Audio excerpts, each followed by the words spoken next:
noches. Oiga, es un privilegio, de verdad. Usted no sabe estar en estas mesas de los jueves con Sabino Bastidas. Sabino, ¿qué tal? ¿cómo estás? Luis de la Calle, buenas noches. El privilegio es nuestro, Leo. Viridiana Ríos. Hombre, ya vamos a poner cámaras antes de entrar al aire. Sí, la mesa se ponen buenas las discusiones. Se ponen buenas. No, pero ¿qué? Oye, borras la grabación. Sabino estaría en problemas. A mí sí me gustó, a mí sí me gustó. Exacto, no, estuvo buena. Ya tendremos oportunidad de debatir lo que está pasando en la elección de Estados Unidos, que está muy interesante. Pero ahora vamos a debatir el tema de la no asistencia del presidente López Obrador a la cumbre del G20 que se llevó a cabo en Osaka, allá en Japón, el 28 y 29 de junio, siendo un país miembro en pleno de las 20 economías más grandes del mundo. Nuestro presidente fue el único mandatario que no estuvo presente en esta cumbre, donde se abordaron temas multilaterales muy importantes como cambio climático, migración, corrupción y comercio internacional, pero también hubo múltiples reuniones bilaterales. Quizás, como nos dijo Mauricio Mechulam el otro día, es más importante el tema de las reuniones que se dan en este tipo de cumbres, las reuniones bilaterales. Bueno, ¿qué implicaciones tuvo esta ausencia? Luis de la Calle, tú escribiste. Darlo a que reflexionara su decisión. El G20 es una reunión importante porque te permite precisamente ver a 19 otros presidentes, jefes de gobierno. Nos hemos quejado históricamente de que todas las decisiones importantes se tomaban en G7. Sí, que son... Y G7 pues, eran los países más grandes del mundo. Sí. Y Europa. Casi todos güeros. Y G7 se volvió obsoleto. Se creó G20. En G20 hay países en desarrollo muy importantes como la India, China, México, Brasil, Rusia, Indonesia, Rusia. Sí. Rusia fue parte G7, G8. Sí. Durante un tiempo fue Tienes parte razón, de ese luego proceso. lo Lo sacaron. Sí. Y ahí se toman decisiones muy importantes y se influye en todos los organismos multilaterales en el ámbito mundial. O sea, el Fondo Monetario, el Banco Mundial, la OMC, la ONU. Tienen dueños esos organismos. Y los principales accionistas, por llamarles de alguna manera, pues son estos 20 países del mundo, los más grandes, los más importantes. Entonces, si tú quieres influir el rumbo del mundo, pues hay que estar, hay que participar. Y no solamente eso, también es una oportunidad para promover al país. O sea, no hay cosa más importante que requiera hoy día México que venderse como un país atractivo a la inversión. China tiene un conflicto muy grande con Estados Unidos en materia comercial. México está desplazando a China en Estados Unidos, en el mercado de Estados Unidos. Nosotros también podemos sustituir a Estados Unidos en China. Y G20 te permite mandar ese mensaje. Oye, México está abierto para recibir inversión, para crecer, para ser competitivo. Y eso solamente lo puede hacer el presidente de la República. O sea, es una función que es no delegable por parte del presidente. Y es muy importante que asista a estas reuniones. Ahora, él tenía, digamos, el aniversario del primero... Sí, pero el lunes... Pero pudo haber ganas un día cuando vuelas de Japón a México. No, pudo haber llegado perfectamente. Pues pudo haber llegado perfectamente. Sí. No es un pretexto para no haberlo hecho. No. De hecho, se fue a Oaxaca. El presidente tiene una preferencia para solamente hacer política interna. Y dice que la mejor política externa es la política interna. Pero México es un país muy importante en el mundo, mucho más de lo que los mexicanos en general pensamos. Y probablemente este gobierno también.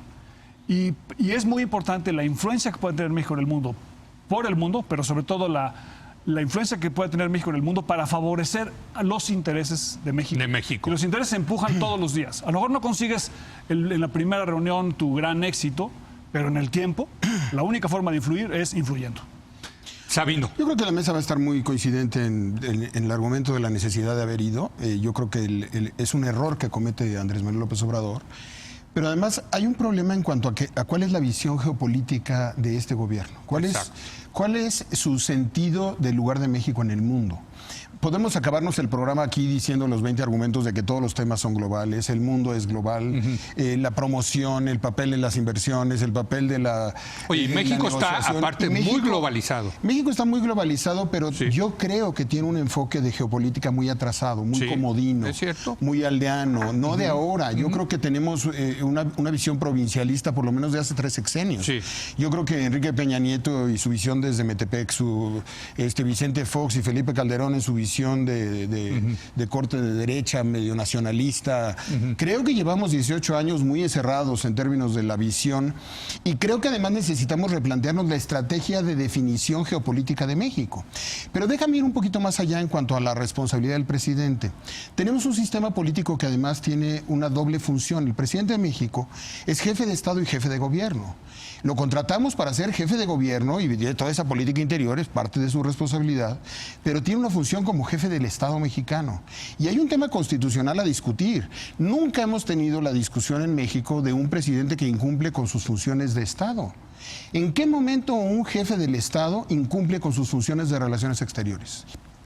¿En qué momento al negarse a ir a Osaka ya empieza el presidente a tener un tema de responsabilidad? Es un tema constitucional, porque el señor no es de contentillo. Está cumpliendo sus funciones. A ver, no es de contentillo. Yo no puedo ser presidente de México y decir, mira, la verdad es que a mí lo que me gusta es la educación, pues yo no quiero, a mí no me metan a los temas de defensa. Todos los presidentes del mundo tienen preferencias y especialidades, pero no tienes opción en cuanto a cumplir con tus responsabilidades como jefe de Estado. Y déjame ir más allá. El presidente pierde una gran oportunidad. Aquí lo platicamos hace algunas semanas. Yo veía al presidente López Obrador con la suficiente estatura, legitimidad democrática, hombre, ¿cómo no? con el perfil necesario de izquierda para llegar a Osaka y decir en Japón, señores, mensajes del tema de pobreza, de los temas de izquierda, de los temas de migración. Hay un liderazgo en términos ideológicos que creo que pierde la oportunidad, como cuando Gandhi llegó a Londres. O sea, yo lo ponía un poco cuando Gandhi llega a Londres a pronunciar un discurso respecto al colonialismo. Era un gran momento para un presidente con autoridad moral, que la tiene por resultado de 18 años de poder, con su perfil de izquierda, llegar en vuelo comercial. Imagínense nada más el contraste. Bueno, muchos llegan en vuelo comercial. Pero imagínate el contraste de México, el cambio para el mundo de que llegara a México. Imagínense el discurso. Yo he pensado mucho cuál era el discurso que en el G20 pudo haber pronunciado López Obrador. Y pudo haber sido un buen cálculo, lo que diría es una gran oportunidad desperdiciada por parte del presidente y por parte del equipo del presidente. Viridiana. Bueno, yo voy a estar en desacuerdo con la mesa porque me parece que si bien el mundo es global, pues el G20 no es el mundo. Y creo que tenemos que empezar a poner en perspectiva realmente qué tan importante ha sido el G20. Históricamente ya lleva un poco más de 10 años de realizarse. ¿Tu presidente no hubiera sido el G20? No, yo no sé si hubiera ido, pero quiero dejar en claro que el G20 no es el principal foro al cual se deba asistir, no es el único. Y además los invito a que lean los reportes del Parlamento Europeo, en donde cada año evalúan lo que se logró con el G20 y sistemáticamente ellos se refieren a este foro como un foro decepcionante, como un foro en el que si bien se tienen buenas intenciones, no se logran acuerdos estrictamente vinculantes. Más allá de eso, creo que tenemos que ver cuáles son los intereses de la gran mayoría de los países que Viridiana, asocian al G20. ahorita que haces esta reflexión, sí valdría la pena que incorpores esto que nos decía Mauricio Meschulami, creo que tiene razón, de que a lo mejor la reunión del G20, la multilateral, no tiene tanto peso, pero que tienen peso las reuniones bilaterales que te organizas paralelas, aprovechando pues, la reunión de Xi Jinping con Donald Trump, por ejemplo, ¿no? Donald Trump creo que se reunió con todos, con Bolsonaro, en fin. O sea, si ahí los tienes todos como para hacer un buen entendimiento, unas buenas reuniones bilaterales. Es que yo estoy en desacuerdo con esta idea de que la política se hace nada más entre individuos que son líderes de Estado. O sea, si tú te pones a ver, por ejemplo, el staff de Donald Trump, tenían miedo de que Donald Trump realizara estas reuniones tete a tete con otros hombres de Estado, porque no sabían qué iba a decir, porque Donald Trump no es una persona que conozca de pies a cabeza la agenda bilateral o trilateral de Estados Unidos. E incluso puede llegar a decir cosas que no son aceptables para la gente que ya está especializada en las distintas secretarías. Entonces, a mí me parece que, claro, hay una cuestión sobrevalorada del G20 que proviene de una idea como muy romántica y muy conservadora de que la política la hace la persona que está al mando.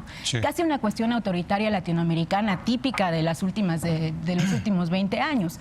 Pero en realidad la política es mucho más compleja. O sea, yo no creo, y de hecho no creo que ustedes tampoco crean, que las decisiones se toman uno a uno en un estado en donde hay múltiples intereses. Pero ayudan las reuniones personales. Adriana, si hay una realidad es que política global. Si hay un tema de fe en esta mesa, en decir que si Donald Trump se juntara y se sentara y se echara un cafecito con AMLO, que entonces Donald Trump cambiaría los intereses que tiene detrás, o que se llegaría a un acuerdo distinto en materia de cambio climático o de migración. Nadie dijo eso. Bueno, yo creo que sí hay esta idea muy romántica, ¿no? Que en realidad ha sido probadamente falsa. O sea, los grandes intereses de las potencias mundiales que están representadas en el G20 siempre han tenido la bandera de los asuntos tanto que se discuten como que se acuerdan. ¿Cuál es el jamás sustituto? se ha hablado, el sustituto debiera ser, pero déjame decir de lo que jamás se ha hablado. El sustituto, de lo que jamás se ha hablado, por ejemplo, es de desigualdad, de empleo. Hay una cuestión ahí chiquita que crearon en Turquía en 2015 para hablar de esos temas. Pero en realidad es solamente, pues, lo dicen, pero en realidad no se hace nada. El sustituto debiera ser un organismo en donde México pudiera convertirse en un líder de países que tienen una similar agenda a la de México. Te estoy hablando de que nos reunamos con Centroamérica. Y los no alineados de los años 70. Los no alineados de los años 70. ¿Te encantaría una reunión así? Pues yo creo que esa reunión podría posicionar a México como un verdadero líder en una agenda, no como en los 70, pero en una agenda multilateral. La reunión de los 70. A ver, Sabino, si tú quieres decir que mi idea es pasada y que es pasé, adelante. No, pero lo del G20 no puedes justificarlo, Sabino, porque el G20 no representa los intereses de un país como México. Entonces hizo bien, en conclusión hizo bien el presidente. Entonces, no, en conclusión nos estamos azotando por una cosa entonces, menor. ¿a dónde debe ir? ¿A dónde debe ir un diplomático? Está bien, no, yo quisiera ver entonces, vamos, ¿cuál es la versión alternativa a no ir a una reunión diplomática de esa magnitud? El mundo está organizado como está organizado. El debiera de la diplomacia, el debiera de la política real, lo organizamos como tú quieras. Aquí podemos inventarnos unas Naciones Unidas Plus, nos encantaría que no existiera el Consejo de Seguridad, nos gustaría que el poder no fuera como es. Yo parto del análisis político a partir de la realidad. Y la realidad es que hay jefes de Estado y jefes de gobierno, existe un mundo y hay mecanismos de coordinación. Y aunque la rentabilidad o el rendimiento sea marginal, es mejor estar que no estar. Sabino, es que la falacia en la que tú descansas y la que tu argumento descansa es que las relaciones internacionales, escúchame, es que las relaciones internacionales se acuerdan en un cafecito a puerta cerrada entre Vladimir Putin y Donald Trump. La política Cuando es la sabemos política. que la política al día de hoy es una carga de intereses. Pero yo creo que Viridiana pone en la mesa un tema interesante, que es qué tan importantes en las relaciones diplomáticas y yo diría políticas, la relación personal, Luis, el sentarse, ¿no? O sea, el conocer, o sea, hasta el día de hoy Donald Trump y Andrés Manuel López Obrador no se conocen. No, nunca se han sentado juntos. Lula es un buen ejemplo. ¿Qué tan importante esa química, esa que se llama la química personal? Tú parece ser que no le das tanto peso. Yo lo pongo sobre la mesa, me parece un argumento interesante. O sea, en el pasado existía G77. Sí. Y los países en desarrollo pues, estaban todos ahí. Además estaba liderado por la Yugoslavia en esa época, por Tito. Y se quejaban siempre de que eran los excluidos. Y de que los países no alineados se llamaban, ¿no? No podían participar de las grandes decisiones del mundo porque las decisiones las tomaba una cúpula chiquita que se llamaba G7. Ahora ya estamos en G20. La posibilidad de estar sentados en la mesa. Decía Sabino, de cómo construyes tu política exterior. Sí. Tu política exterior la construyes, creo yo, maximizando tus ventajas. ¿Cuál es la ventaja de México? La esquizofrenia. Ah, caray. México puede ser un país que se sienta con los de G77, porque somos un país en desarrollo. Sí. Pues podemos tener los temas de América Latina, de América Central, de la migración. Y nos podemos también sentar en la mesa de los más grandes, de los más poderosos, es como de los un más columpio. influyentes.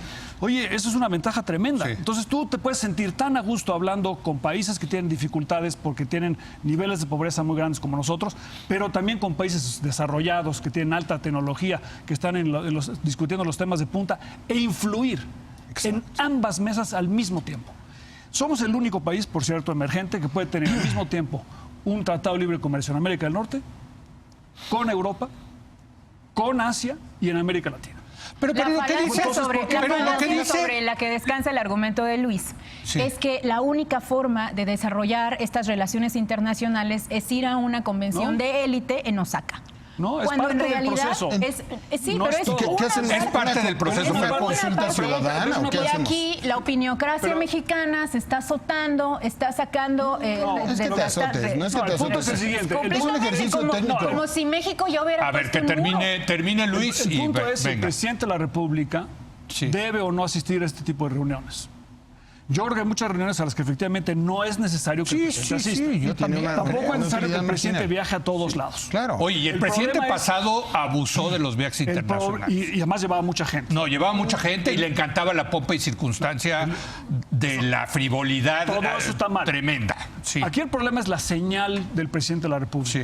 Porque este presidente, la señal que nos está mandando es el exterior no existe. Y no me interesa y no voy a hacerlo. A lo mejor nos prueba después que no es cierto. Y la otra señal importantísima que manda al no ir a G20 es la única relación que me interesa es con Estados Unidos y con Donald Trump. Y creo que eso juega en contra de los intereses de México. Porque México es fuerte frente a Estados Unidos en la medida que tenemos relaciones con América Latina, con Europa, con Asia, y no solamente con Estados A ver, Unidos. yo tengo una pregunta para Viridiana. Digamos, asumiendo, te concedo que la reunión del G20 no sirve para nada, etcétera, pero que el presidente diga, mira, pues las multilaterales, qué flojera, pero consígame en una reunión con Trump. Consígame, mira, para un gobierno de izquierda yo creo que sería interesantísimo ver de frente y platicar con Xi Jinping.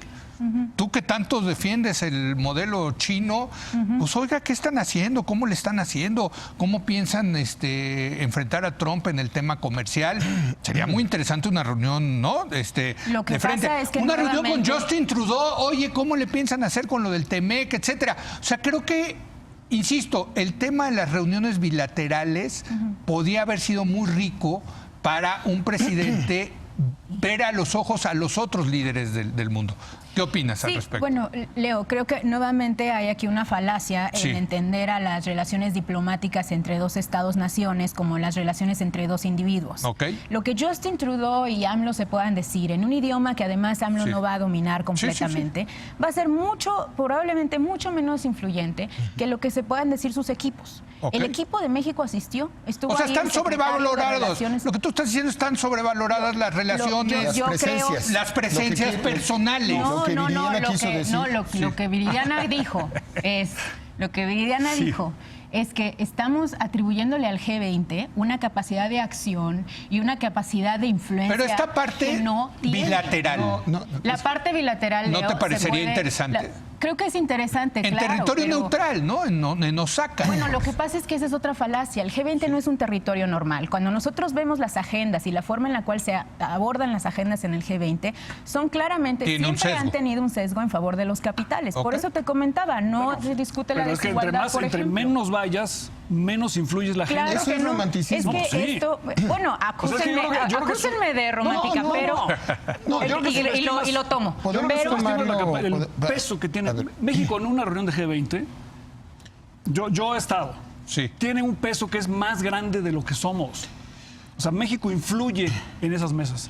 pero y tú puedes la influir. ausencia de Va- México vas a venir. En la también- política real. Si estás en la- ausente, no influyes nada. Va, Sabino. Por supuesto que en la política real, la complejidad de un mundo de 8,000 millones de seres humanos que vamos a hacer al término de este año o al inicio del que viene, por supuesto que no hay balas de plata, por supuesto que no Sí. es una sola cosa, por supuesto que las relaciones tienen muchos niveles, hay un nivel de relaciones, por ejemplo, empresarial, de medios de comunicación, de sociedades civiles, un intercambio constante entre los estados-nación, pero con el paradigma imperante en el planeta hoy, que hay 200 países, con el modelo de cooperación multilateral que tenemos, a mí me encantaría quizá pensar en un Estado global, democrático, quizás pensar en otras instituciones, quizás abandonar el modelo Naciones Unidas con ese Consejo de Seguridad. En el romanticismo me encantaría, y si me pides a la carta, te hago el mundo, la utopía perfecta del sueño que quiero.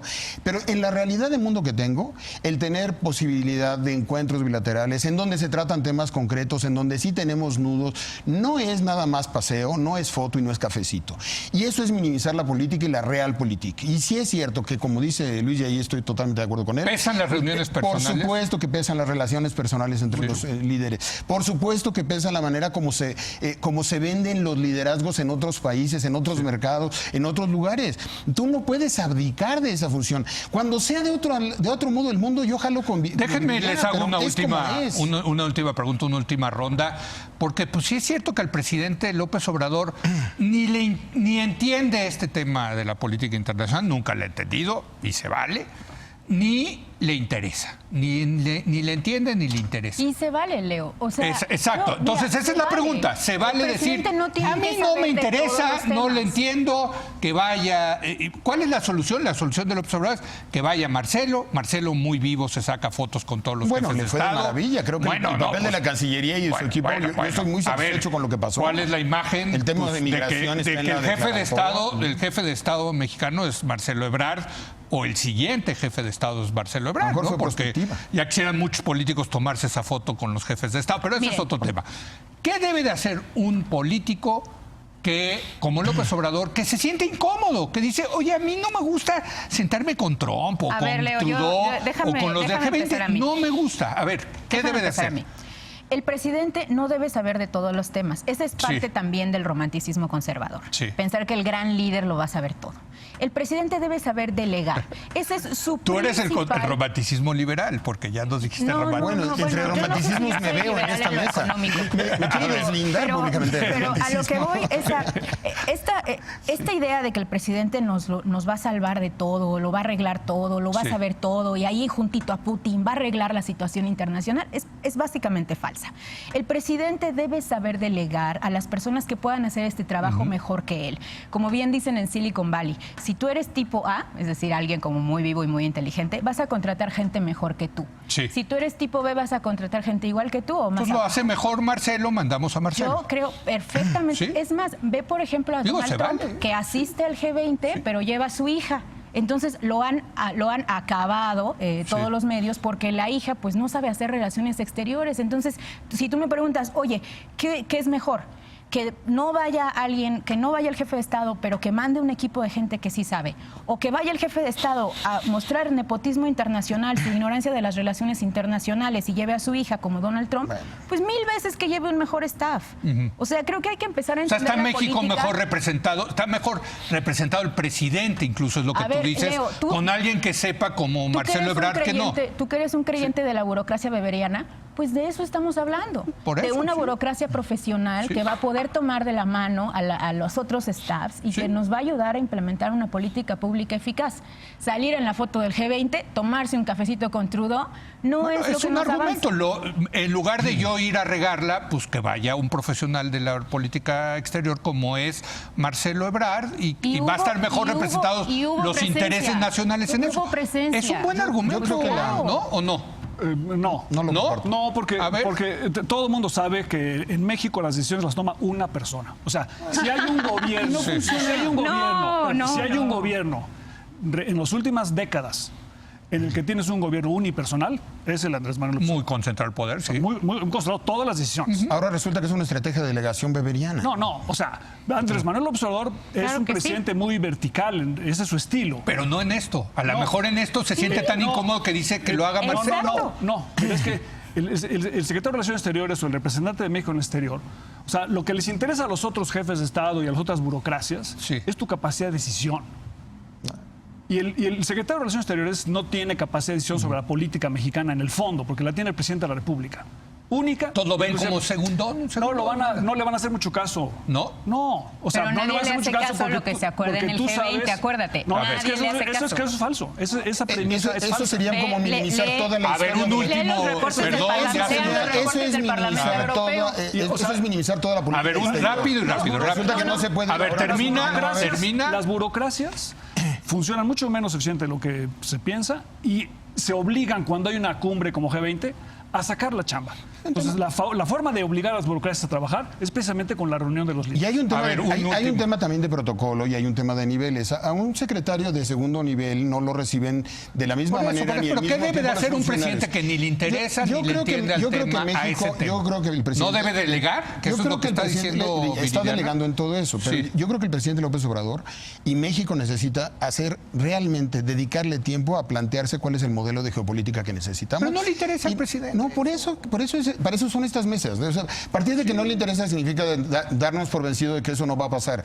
parte de lo que hay que hacerlos pensar es en la necesidad y la presencia internacional de Por López eso, Obrador. pero si a Tiene ti no una te interesa legitimidad. algo, dices, y tengo junto un tipo que sí le sabe, oye, pues Tiene una órale, legitimidad. llégale. No vas a tener Hazlo nunca tú. el mismo nivel. Nunca vas a poder, siendo canciller, tener la misma interlocución, emitir los mismos mensajes, tener el mismo peso, ni la No son misma historia. sustituibles, es lo que tú un estás. burócrata, por elevado que sea, por No, bueno, preparado es el que sea, secretario de Relaciones no tiene, Exteriores. no importa. No, un burócrata bueno. no tiene la legitimidad democrática. No, Marcelo los Ebrard no es un votos. buró. No, pero es un ministro. hablando de las burocracias, Es un ministro. hablando en lato de las burocracias, Sí. cualquier funcionario que pongas no tiene el peso específico que tiene un líder electo democráticamente, votado, que es el líder de un país, que es jefe de Estado y jefe de gobierno. O sea, Bueno. sí existen jerarquías. Si son tan inútiles, ¿por qué van todos los demás? Me salieron muy conservadorcitos. De No. hecho, ya en el Parlamento, No, yo me ya en el deslindo de tu Parlamento. conservadurismo. Oye, pero Déjenme siguen no me llevando los deslindo del europeos. romanticismo. Déjenme terminar. Siguen Ya yendo. en el Parlamento Europeo, No. ya en muchas partes de Estados Unidos No hay se está pronunciamiento y discutiendo. eso te Déjame terminar. garantizo. El Sí. Parlamento Se está Europeo no tiene ese pronunciamiento. A ver, uno hay último. bancadas que se han pronunciado Leo. en contra. No, Sabino. Se está discutiendo ya Sí. si vale la pena o no tener este tipo de reuniones o si las debemos intercambiar. El Parlamento no tiene una déjame terminar. A ver, por Si uno. las debemos intercambiar por grupos de staff expertos en tema que negocian, tal y como se ha negociado, por ejemplo, la relación de Corea del Norte con Estados Pero no te digo Unidos, que así en funciona. donde hay Ya 10 o 20 funciona. relaciones Es que si llegas y ya está todo planchado. Bueno, oigan, perdónenme. Viridiana, eso ya pasa. Stop. Se Pero te acabó. digo que en la realidad de la política eso ya está Sí, pasando. se acabó. Ya hay se mesas acabó. haciendo eso. Ya Tú se acabó, decías, ya se acabó. tú decías, va a haber mucha coincidencia. Mira, No, para que no, veas no, qué no, bonito ay, el por debate. Va a funcionar también. Afortunadamente me eso, puedo deslindar. Sí, exacto. Ya Sí, es que acabamos no, me deslindo. siendo románticos, liberales, conservadores, de todo. Bueno, como siempre, un privilegio, Gracias. de verdad, debatir con ustedes. Gracias, Viridiana. Gracias, Luis de la Calle. Gracias, Sabino. placer, Vamos a regresar con nuestra tradicional mesa de encuestadores para analizar estos 7 primeros meses del gobierno de López Obrador, un año de la elección. Regresamos en un momento más.